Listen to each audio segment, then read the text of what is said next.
চট্টগ্রাম ইপিজেডের ২টি কারখানায় লাগা আগুন এখনও নিয়ন্ত্রণে আনা যায়নি।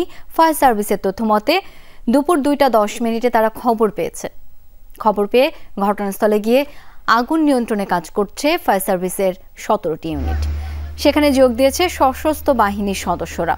তাৎক্ষণিকভাবে ২৫ থেকে ৩০ জনকে উদ্ধার করা হয়েছে। কিভাবে এই আগুনের সূত্রপাত তা এখনও নিশ্চিত হতে পারেনি ফায়ার সার্ভিস। সেখানে Adams caps and textile limited এবং জিনহং মেডিকেল নামের দুটি কারখানা রয়েছে। প্রথমে ৮তলা ভবন অ্যাডামস ক্যাপের ৭ম তলায় ঘটে আগুনের সূত্রপাত, যা পরে ৫ এবং ৬ তলায় ছড়িয়ে পড়ে। বাকি ফ্লোরগুলোতেও আচ্ছন্ন হয়ে যায় কালো ধোঁয়ায়। জানা যায় চিকিৎসা এবং অস্ত্রোপচার কাজে ব্যবহৃত তুলা এবং সার্জিক্যাল গাউন উৎপাদন কারখানা ছিল সেগুলো।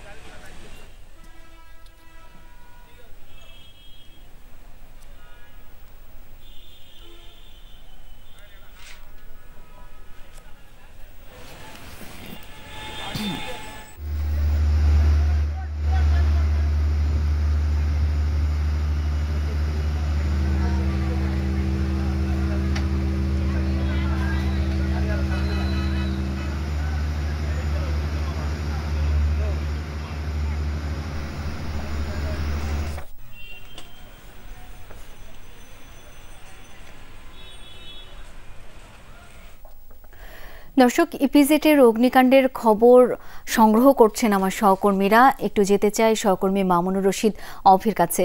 অভি, বেশ কয়েক ঘন্টা তো পেরিয়ে গেল, আগুন কতটা নিয়ন্ত্রণে আনা গেছে, কি অবস্থা সেখানকার জানাবেন এখন? কারণ আগুন কিন্তু এখন আরো বেশি তীব্রতা বেড়ে গেছে। আমরা এখন পর্যন্ত জেনেছি ১৩টি ইউনিট কাজ করছে, সাথে বিমান বাহিনী, নৌবাহিনীও কাজ করছে একযোগে, এবং ঘটনাস্থলে পুলিশ সদস্য রয়েছে, র্যাব সদস্য রয়েছে।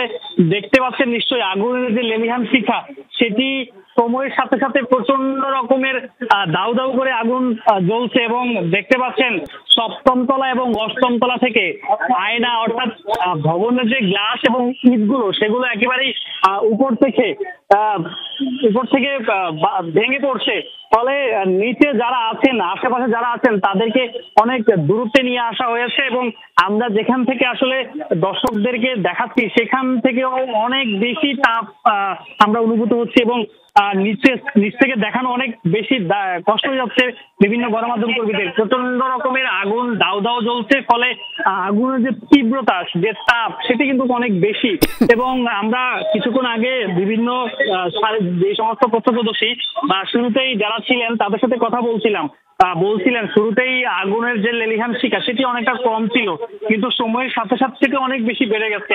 এবং প্রায় ৩ ঘন্টার হয়ে গেছে আগুন লাগার পর থেকে এখন পর্যন্ত আগুনের যে নিয়ন্ত্রণ করার চেষ্টা, তারা সবাই নিয়ন্ত্রণ করার চেষ্টা করছে। এবং আমরা যেটা নিশ্চিত হতে পেরেছি, ১৭টি ইউনিট এখন কাজ করছেন আগুন নিয়ন্ত্রণে।